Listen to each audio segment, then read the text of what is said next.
Hello, everyone. Welcome to the 21 Hats podcast. I'm your host, Lauren Feldman. This week, David C. Barnett, Kate Morgan, and Sarah Segal tackle a challenge every owner who sells services eventually faces. Clients want to hire you, but you want them to understand they'll mostly be working with your team. How do you make that clear without scaring them off? For some, it's a delicate balancing act. For Kate, it's simple. If a client insists on her personal time, she charges, in her words, a boatload of cash. Plus, we dive into another tricky owner decision, how to structure bonus plans that truly drive retention. David is weighing a deferred bonus approach where payouts happen over several years. It's a proven way to keep people around, but he wonders, do you really want employees who'd otherwise leave to stay just for the money? Also, when valued employees get an offer, do you counteroffer? And if they leave, do you tell them they can always come back? Even in good times, owning and running a business can be a lonely pursuit. Our hope is that these weekly conversations will let owners know they are not alone in facing challenges. In fact, that's the whole idea behind the 21 Hats community, engaging with other owners to get the kinds of insights only another owner can offer. If you're interested in learning more, you can sign up for the Morning Report newsletter, which offers examples every day of owners confronting challenges and seizing opportunities. Just search the 21 Hats Morning Report to subscribe. Joining me this week on the podcast are David C. Barnett, who's based in New Brunswick, Canada, and helps people buy and sell businesses. Jay Goltz, who is CEO of the Goltz Group, whose companies in Chicago include a picture frame business, artist frame service, and a home furnishing store, Jason Home. And Kate Morgan, who is CEO of Boston Human Capital Partners, which is based in Boston and offers recruiting and fractional HR services. The episode is titled, Do You Want to Serve Clients or Build a Business?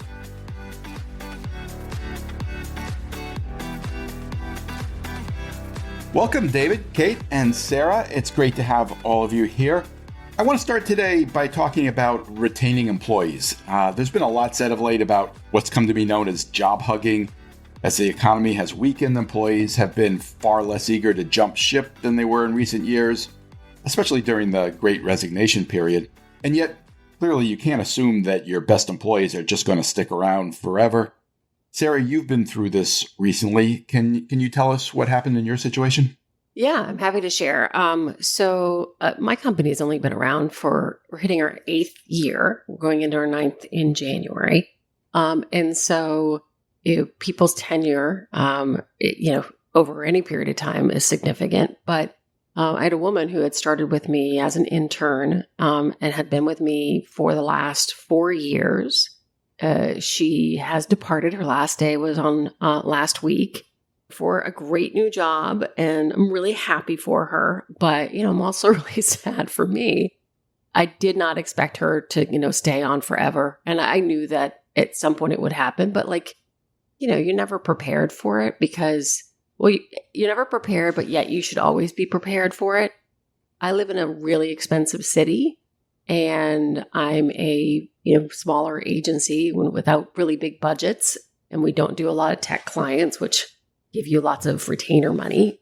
And so I have a cap on what I can offer people. So it was bound to happen, and it happened in a good way. She handled it well, and we went out for drinks with the whole team to say goodbye to her. So it was good. Sarah, correct me if I'm wrong, but I believe you talked to us, maybe a year or so ago about making a deliberate attempt to make sure you did everything you could to retain long-term employees. Am I remembering that correctly? Yeah, I do. And part of it is always looking at my benefits package and making sure that it's, reasonably competitive. Because I have a young team. The most important thing for my space and what I do is that they always have to be learning something. There has to be something that they are learning how to do, because once they stop learning, that's when they get bored and want to move on and chase other dollars and opportunities. So it's like a balance between professional development, making sure that the benefits, not just in terms of the money and the healthcare, but in terms of work-life balance is there. and building a community that people want to be a part of, where they're happy, where there's no drama, where it's a good work environment.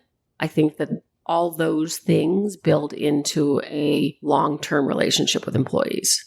Has this experience made you rethink any of your policies or procedures? Is there anything you think you should do differently going forward?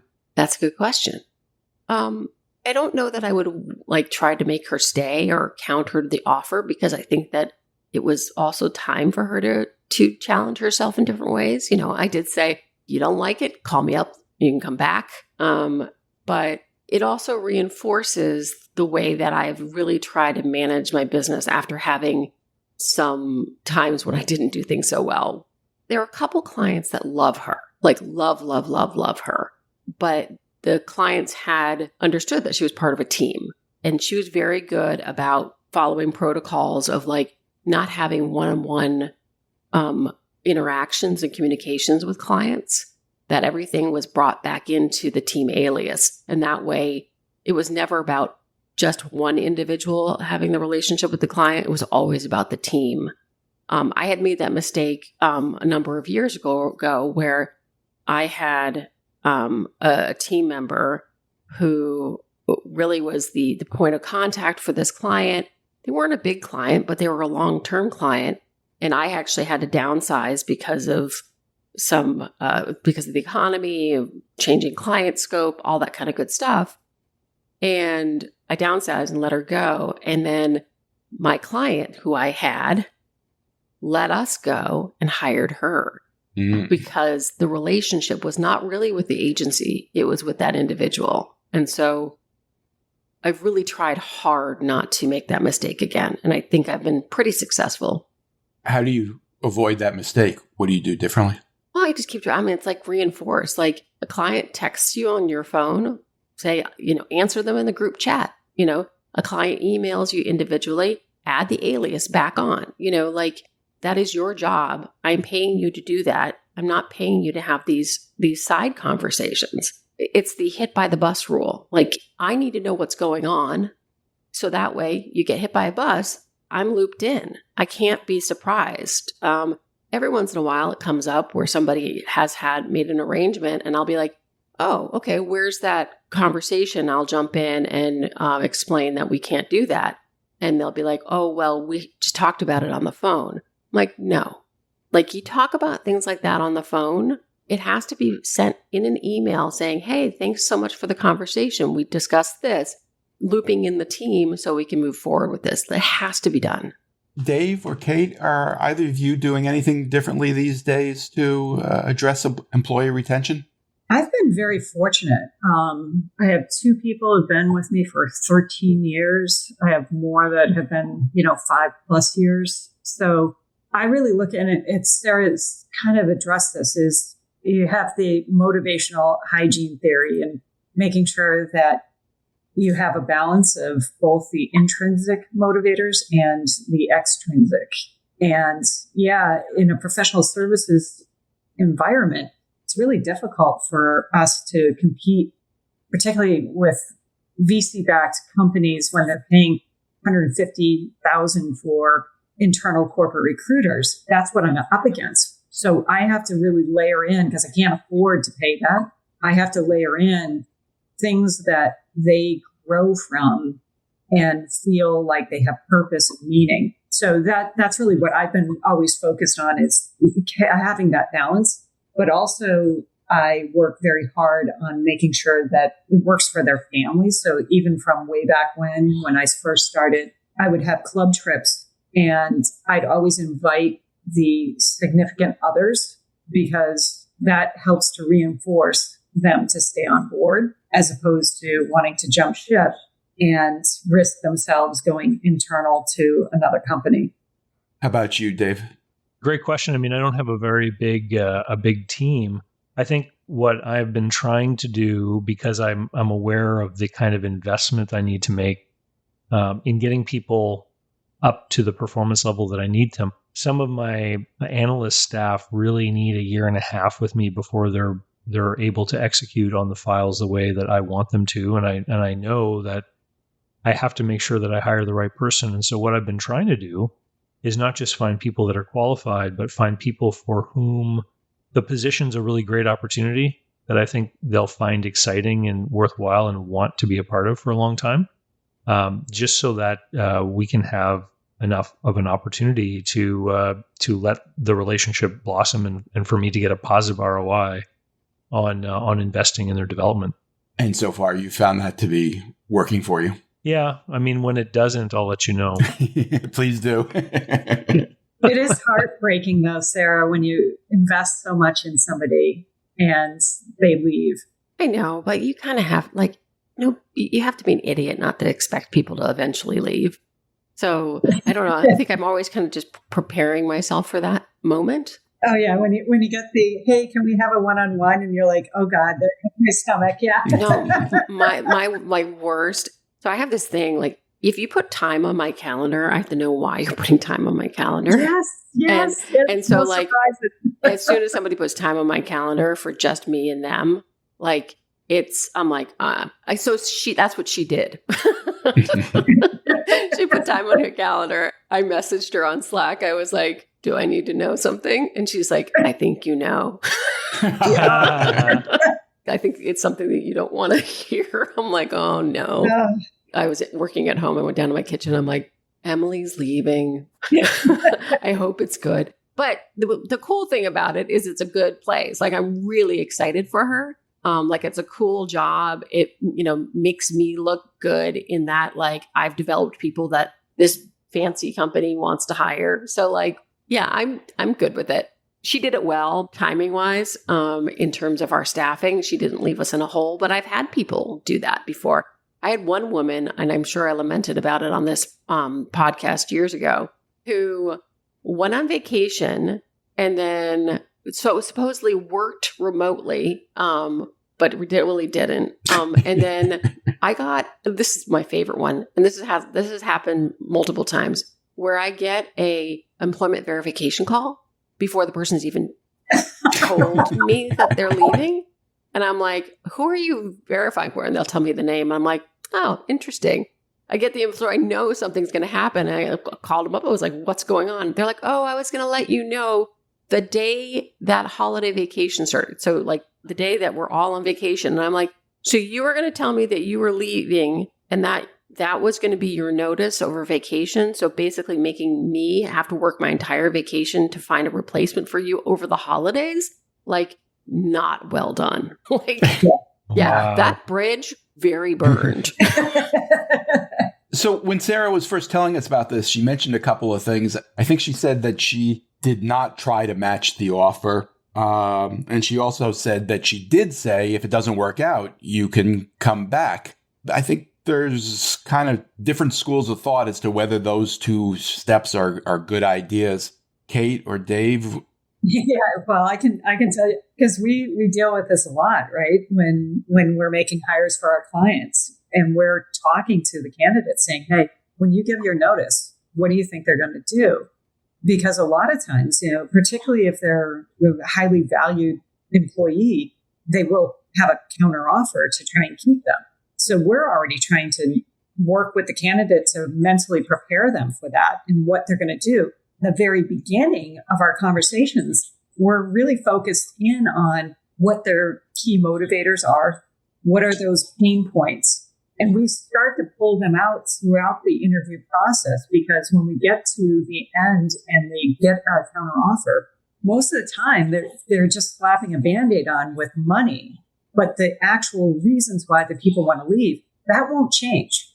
So when they do accept that counteroffer from their current company, I just say, well, in 6 weeks, they're going to be miserable again. So let's go back after them then, if the position's still open. I agree with you thoroughly, because actually I don't, as a practice, do a counteroffer. And the reason why is that people shouldn't be working for me in the first place if it's just for the money. Because what my agency offers is experience, cool campaigns, like portfolio-worthy stuff. It's not a job you take because you're going to get a big paycheck. And like, I actually say that to people when they're interviewing with me. I'm like, if you're here to raking in, go to a tech agency, 100%. Go find a tech or a biotech agency and work for them, because this job is not for the money. It's for the experience and the value and all that kind of stuff. Isn't that kind of saying to them, you may not want to stay here long term? Maybe, but also there's a lot of other stuff that I offer besides big paychecks. I mean, I do pay, and I pay, at the going rate. But the going rate for PR and lifestyle space is a much different going rate than that in the tech. So you can't be oh, I heard so and so over at this agency pays their account executives this amount. Why can't I have that here? It's not the same thing. It's not apples to apples. So I don't counter.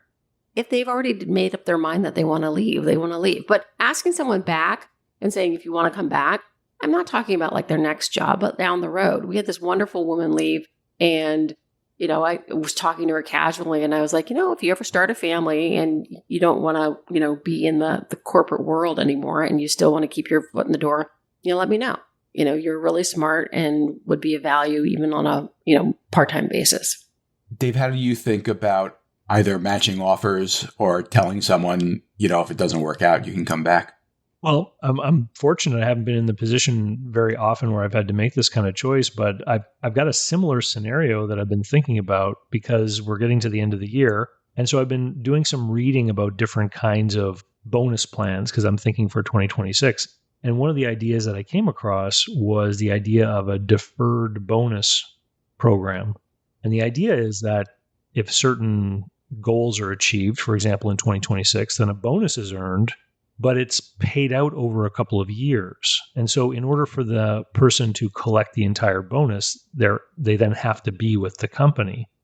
And the idea behind these plans is that you create these incentives for people to continue to be with you. But when I was thinking about it, I was just well, then I'm encouraging people who may not be happy with their job to stay here just because of this money, which just reflects the comment we just heard. And so I'm curious to know what Kate and Sarah think of that kind of idea, or if they've ever thought of doing something like that. I would actually ask my HR person if you're allowed to do that. Yeah, you can. Okay. You can? Yeah, it's in the U.S. We actually call it a long-term compensation plan. So you actually, and I did this for my head of ops when I knew I was going to be exiting, or I was planning on exiting. I was trying to figure out, going and selling my company is probably going to take a little while. I want to make sure that he's kind of set, and I'm not going to lose him, because it would be kind of a little bit of a house of cards. So it kind of operates like if you offer equity and you have a vesting period. So, but it's a little bit more real than, options. And the only problem, and I'll defer back to Dave on this, was I actually had to clean it up when I went to have my exit. So I cashed him out early. Fortunately, he's remained on with me. Okay, we should point out you did not, in fact, go ahead and sell the company, I didn't. Which you're still running. But why did you have to clean it up? What do you mean by that? Well, I don't know. I'll ask Dave. It just seemed like it was complicating things, because that was one of the pieces. One of the interested parties wanted to know what sort of obligation we had. And so I put it out, and he kind of winced at it. And then when we got closer to an actual real buyer, then I decided to go ahead and true him up. And that also just helped to the flow from looking at the exit holistically. The amount due to the employee would be, it's a liability for the company, no question, because it's something you may have to pay out. I would almost say that you could bring that to the deal table. In the transaction, you could see if the buyer wanted to assume that liability. Maybe it would mean there'd be an adjustment in the price, but it would put the new owner in the same position you were in, with a little bit of an incentive plan already in place to keep that person around. Well, not to interrupt, that was actually because I'm having to think back to it, because it's been almost 5 years now. But the reason was we wanted to have retention bonuses. So they were looking at it as a double retention for my head of ops. And that's why we're looking at cleaning up, because I really wanted to make sure that my key folks were going to be adequately compensated and had some golden handcuffs so I could have my earn out at the end. The way that my industry works is that there's really kind of only one way up the ladder, and it eventually puts you in a position of, VP. And when you become a VP, there's a responsibility of bringing a new business to that. And so we have a VP, and she gets a baseline salary, and then she gets a percentage added on to her salary for any new business that she brings in annually once she's met a minimum. And so she, the earning potential for her is through the moon if she gets new business. And then she continues to build on that over the years. I have a young team, like the average age is probably like 25. So I do give out bonuses, and usually I only give out bonuses to people that have been with me for minimum a year. And it's based on a little mathematical equation I created that is based on profitability, their performance, and a couple other factors. And they're modest, but I didn't get bonuses until I was well into my 40s, if that. So it's not really meant to be a long-term place to work. We're a stepping stone, and I'm fine with that. Keeps my costs down too. Although I have to retrain people over and over again, which is exhausting. But at least I have a layer of people now where I don't actually have to train people. I do go through the best practices because I like to do that, and I'm always changing it. But I have people who train the people who train the people. And we've done a lot of video recordings now. So you have to sit there and watch these videos of me or somebody else on the team talking through how to do something. And that's helped, alleviate some of the retraining. Dave, do you have an existing bonus program? This year we brought in 2 bonus programs. One is a team bonus, so it's based on overall performance and some goals for the company. And then my 2 employees that were with me at the beginning of the year have their own individual bonus plans as well. And then we've had a couple of people join us over the course of this year. And they have a different kind of thing. Whenever I hire someone, I usually create a series of sort of hurdles about their onboarding that sometimes takes a few months for them to complete. And each one has a pay raise attached to it. So the reason why I'm kind of thinking about this now and preparing for it is for next year, I'm going to have to create some kind of program for all 4 of them. And I'm going to be reassessing what I've done this year, what seems to have worked or not worked as well. And I'm just trying to explore different ideas. Kate, what kind of bonus plan do you have? Yeah, I have a flat $5,000 bonus that we divide up quarterly. So it's only $1,250 a quarter, but it's actually used from a punitive perspective. Wait, you got to explain that. What's a punitive bonus? Yeah. It's put out there. If they don't get that bonus, they're probably going to be let go. It basically is when the rare occasion I have a type of employee who is particular about what clients they take. Well, I can't have them being that way. So if they throw a client, they intentionally ignore a particular client because they don't enjoy working with them. Well, I'm not going to give them their bonus, or I'll reduce it. In 14 years, I've only think I had to do it 3 times, but it's more to make a point. We also have what we call supersizing. So if they go over a certain amount of hours in a quarter, then we'll give them a point. For every point that they go over, then we'll give them an extra $100. At one point, I had one woman, she ended up in one quarter in combination with that $1,250. She ended up taking in $6,500 just because she was kind of a workaholic, and it was during COVID, and she was like, I'll just work 60 hours. I have nothing else to do. We compensated her heavily for that. Hey, can I ask you a question? You mentioned about an employee throwing, I think you used the term, a client. Yeah. How do you monitor that?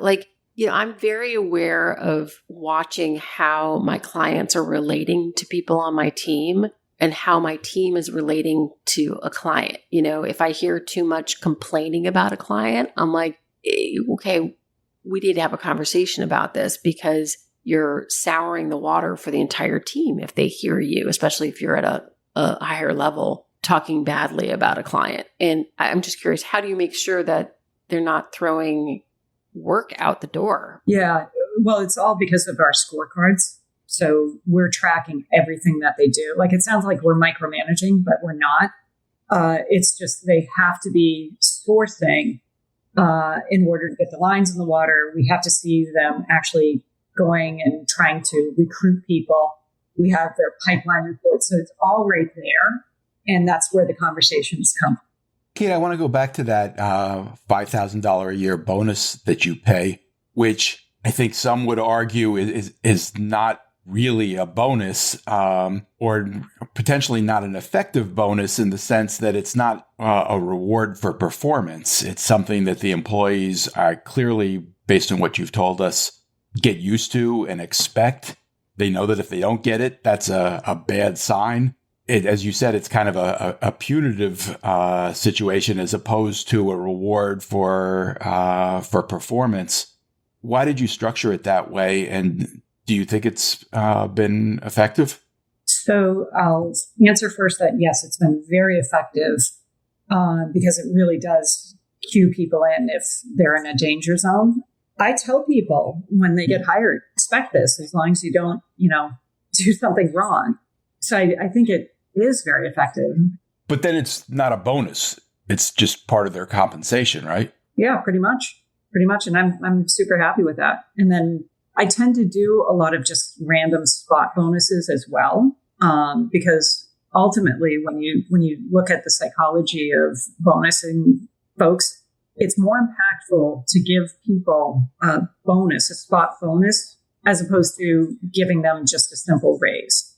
The simple raise, it's sort of like what we were just discussing with a counteroffer. You give somebody a raise because you think they're unhappy. They get the raise 6 weeks later. It does not change the job. And particularly the last few years, everything's been so unpredictable with the market. We have high quarters and then we have had really low quarters. So I'd rather do these spot bonuses as opposed to, having to be forced into giving them raises all the time, like every year. So that's been sort of my thought process around having it self-police my team. So I don't have to be micromanaging everything. And I've never gotten any real complaints about it. So just to be clear, so basically if they meet all of their KPIs for the year, they're automatically guaranteed this quarterly bonus. When do they find out if they didn't meet their KPIs and don't get that? Is it like at the end of the quarter?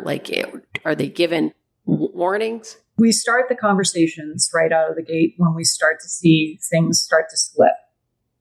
I had one guy, he worked for me for about 9 months, and he was he's a bit of a train wreck. And he legit told us, one of our best clients, he's like, I just don't want to work with him. I'm like, okay, well, you do understand that's going to impact your bonus because now you're not even billing full time. So when you're not billing, that means your overhead. And I'm not going to have that, impede my company's performance. So therefore it's going to come off of your bonus. Are you sure you're taking that stance? And it worked perfectly because it forced the conversation, and he was gone, I think, within another 3 weeks, which was perfect. And I didn't have to pay the bonus. Yeah. I was going to ask you whether or not, has it ever not resulted in somebody's departure? Has anybody made it through the other side? No. No. Yeah. Yeah, it's the same thing with what are those performance review plans? I worked with companies that used to do that all the time. I always hated them because nobody comes out the other side of that stuff. Well, I will say, because we have performance improvement plans that I put people on, and those I have salvaged plenty of people. How we actually score people on our performance plans is based on our core values. They're sort of different from what we look at when we're tracking their work day to day. So it's that overall, is this the right employee? And when we've had challenges, it's usually because there's something happening outside of work that is taking them out of being a great employee. And it's those conversations, we get them back on track and they're off to the races. They're like, yeah, I was totally disengaged because I had this happening. I want to bring up a related issue. Sarah was talking about managing the relationship between employees and clients. And this is actually something that has come up from time to time a little bit on this podcast, but we've never really addressed head on. You all have businesses that serve clients. You all are very much involved in finding and enlisting those clients. I'm sure you all deal with clients occasionally who very much would like you to be the point person on all of their work, which I assume creates something of a dilemma for you. How do you scale your business if you have to be doing the client work? How do you guys think about this? Well, it's interesting because a lot of our business comes to us because I'm on YouTube and people tune into the channel and they watch the videos and stuff, and then they say, "Oh, I want to work with this guy." And so that's the expectation very much, is that they're reaching out to us because they want to work with us. And what we have had to do is we've had to very carefully curate and plan someone's journey about how they interact with the business. So when they first reach out and send an email or an inquiry, they're generally not going to get a response back from me. They're going to get a response back from our office manager, who's going to answer, basic questions and tell them about the different products we have. And then when they decide to move forward with something, we have an email that's been created specifically to talk about people on the team, so that there's very much the awareness on the part of the customer that there are other people working here. It's not just that they're hiring David for something. And our engagement agreement actually even has the biographies of all the analyst team members, so they can see the different backgrounds and qualifications of the people on the team. But I am still involved in it. So we have a meeting that happens twice a week where we bring up the files, we discuss them all together. We all give feedback and input on each team member's files. So I am still involved. And, sometimes I'm actually there at the presentation meetings when we actually deliver the result to the client. And lately there have been more and more the more I haven't been. And so it's really about creating that awareness. Like, I think of people like Tony Robbins, right? Tony Robbins goes on stage in front of thousands of people and everyone knows that he's a coach, but nobody signs up for a coaching program from his company thinking that they're going to spend time every week on the phone with Tony Robbins, right? And so I try to think, how did he get from where he started, which was probably at a place where he was coaching everybody, to where he is now? And there's that progression where you have to change the way maybe that you present yourself to the world and let people understand when they're hiring you that they will not be dealing with you all the time. That's the best way I've been able to figure it out. Has it worked for you, Dave? It seems to be working for me. I will say that the one thing that happens, and it's funny to hear some of the other people on the call say, you have to keep, CCing the alias email and stuff to bring the conversations together. What we find sometimes confusing is when the client will reply to the analyst working on their file, and then the client will CC me. And then I have to go and talk to the analyst to figure out which one of us is going to reply. And so it's a bit of a learning curve for me, I think, just as much as it is for the way we present ourselves to clients. That's just, to me, that's a bit red flag. If somebody CCs me into a conversation, I'm like, oops, something happened. Mom's getting a call. Yeah, mom. Well, and that's the learning curve that I'm on, is when should I feel that way, and when should I know that it's just because the person is looking for interaction with me. Kate, has this been an issue for you? Initially, years ago, when I first launched, it was more of a problem. And what we would do is I would be sort of the face, and then I'd start to introduce the resource. And then we call it backing out of the room slowly. And we actually just, one of the women on my team, she just had to do this because we were putting her on one solid dedicated client, and she had to pull herself out of two others. And she actually did a beautiful job because she was really switching herself out. We had more problems there than people thinking that they're going to work with me, because if they're going to work with me, it's going to cost them a boatload of cash, and they don't want to necessarily do that. They just want results. So you're establishing that relationship right up front. They know your involvement based on the prices that you're quoting to them before they sign the contract, right? Yeah. And they've been referred to us, so they already know how we operate. Yeah, it's just not become such a huge point. I will have clients that, they sign and they were like, well, just before we sign, can we actually talk to the person that's going to be working for us? I tend to roll my eyes at that, because it's like, okay, well, it's not like you're going to be interviewing somebody. They're going to come on, they're going to do exactly what I just told you we're going to do. But if you need to, sure. But that's why we're so specific on hiring to core values. So when you work with anybody on my team, there's not a big swing in how they interact with people. Sarah, has this been an issue for you? So yes and no. So I'm very conscious of that. And right now we have 20 clients. So I obviously can't be on everything every time. So when I start with any new clients, I make it during even the pitch call. I'll be like, so, I will generally join every other call, just so I can make sure that, I'm adding value to the project. But I also tell clients, like, I'm looped in on everything. Like, I'm on every alias. We have a Monday morning meeting where we go through all of our clients and everything that we're working on. So, right now it's to a point where I'm still air traffic controlling in terms of knowing what's going on. But I do things where, if I land something for a client, or it's my relationship that got us something for a client, I generally will have somebody else deliver it to the client.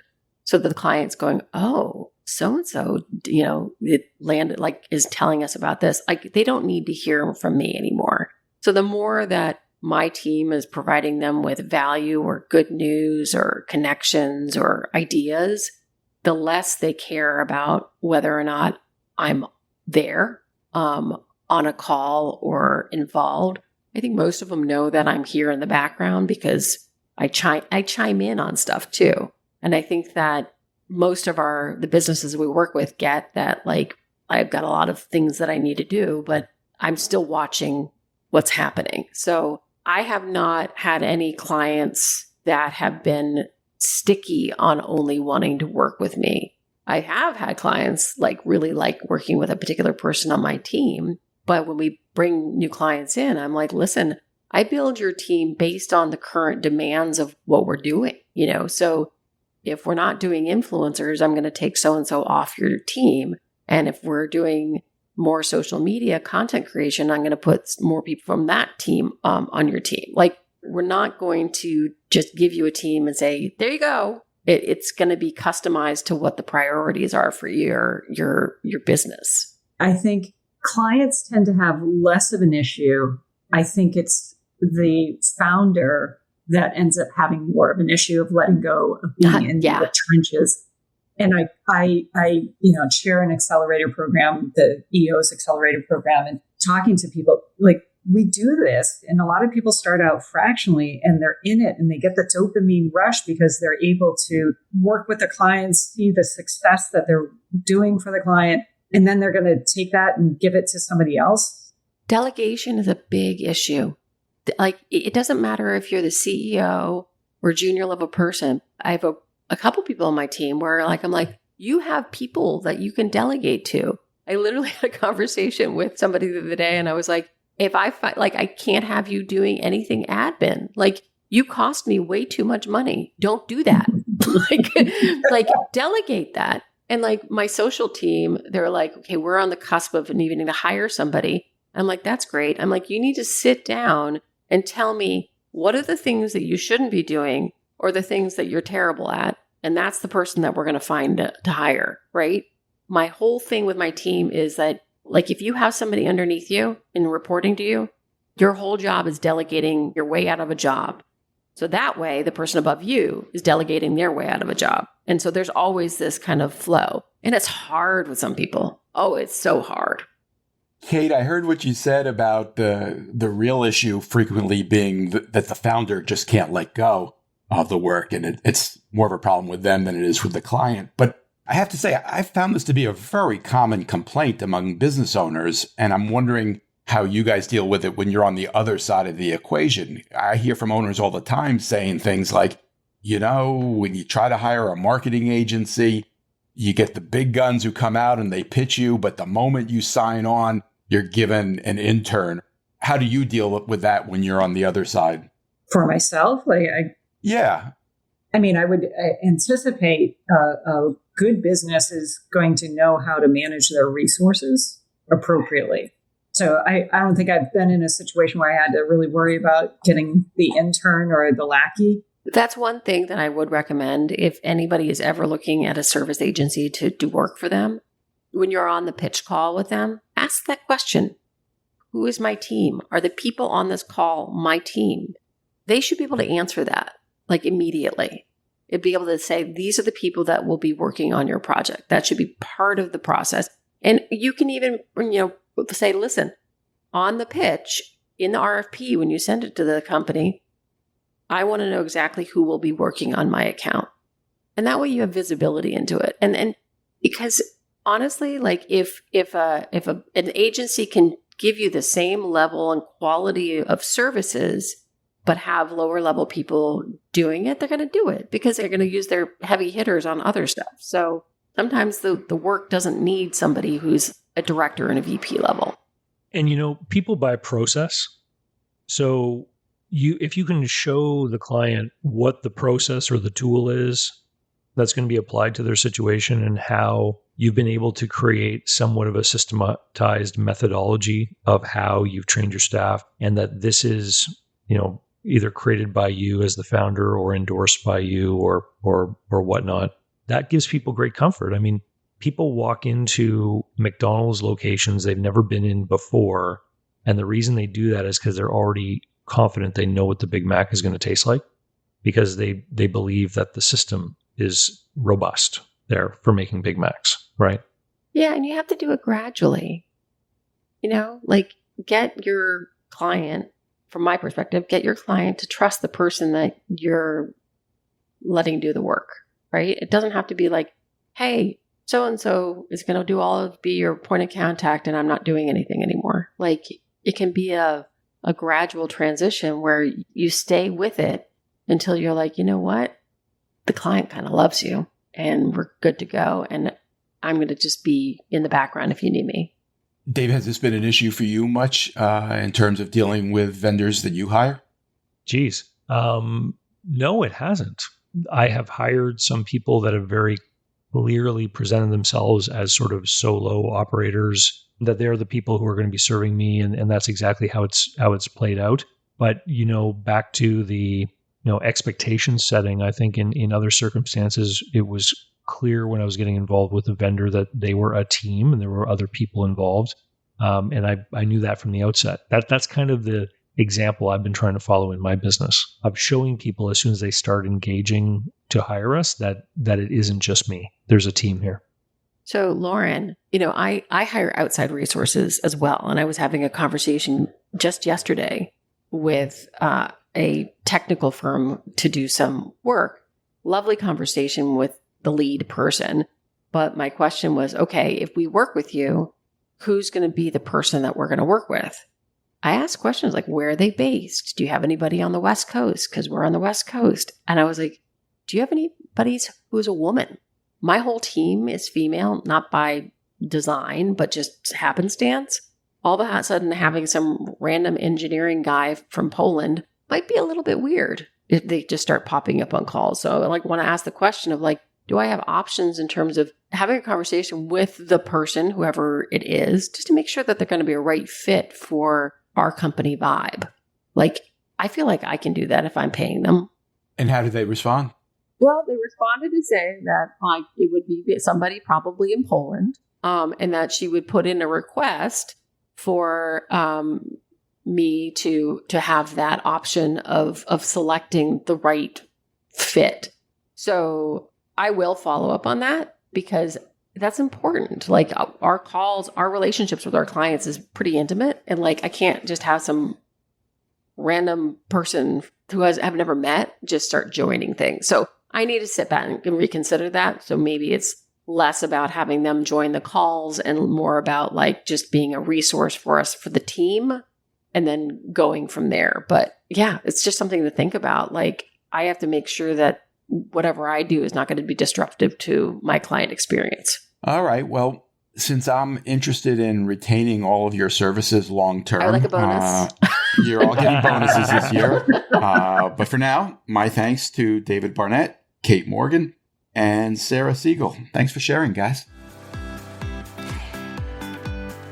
One thing before you go.